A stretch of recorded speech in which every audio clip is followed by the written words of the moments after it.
14th of December 2022, good hardy morning, good sunshiny morning in Ireland. You're very welcome back to Real True Education, not fake news. Smart meters, the cost.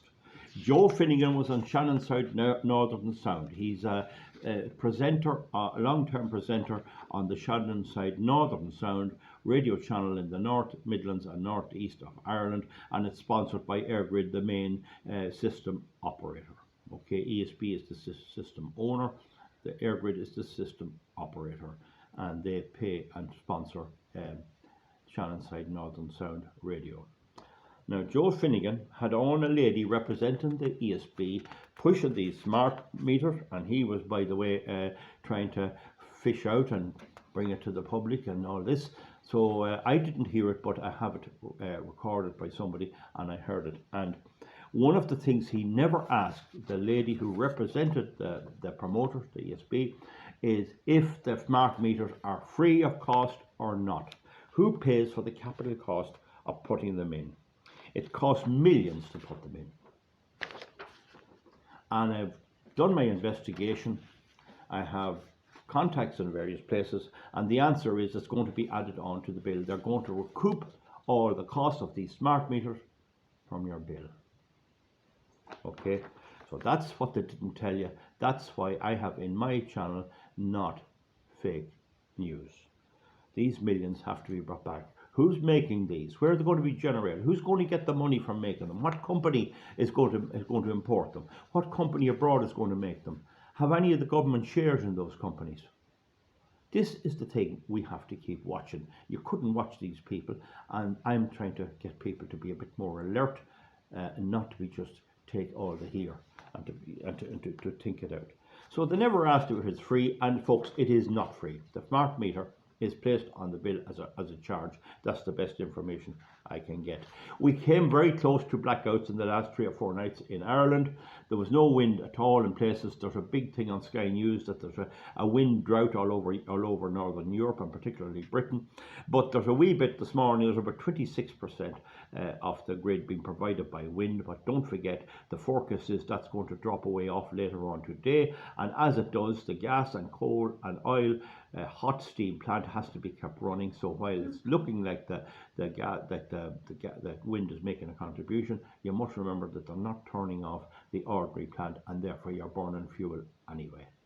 Okay, that's the situation on EirGrid Smart Dashboard. Now, don't confuse EirGrid Smart Dashboard online, which you can get for the Ireland. Always just go to Ireland only, not the All Ireland. And don't confuse that with smart meters, which is a different thing. There are a meter on the wall of your house. So we can close to blackouts, and the ESB can't be contacted by people on the phone. You can't get through to them. They have no public consultation at the moment. You can't get through. That's not the way. I can tell you, I'm a farmer, and I can get through to the Department of Agriculture. Very happy with the way they answer your calls and all that. So I give credit where credit is due. So it can be done where they want to. It's a crisis at the moment. Eamon Ryan is now advising people go to St. Vincent de Paul, the charitable organisation, and MABS, which is a public debt body to help people with debt, and there was a big lot of them before. So he essentially, what he's saying, this is the guy that told us his wind energy would bring down the cost of electricity. He's now telling us that you go to charity. So the way he intended to pay for the wind companies making all this money, don't forget he gives them the same price as the price for oil, coal and gas electricity. That's the corrupt decision was made, and he has no problem with it. There is a bill before the House to try and stop it. We'll see what that does, but the point is it can't be changed going back anyway. Any contracts that are signed still apply.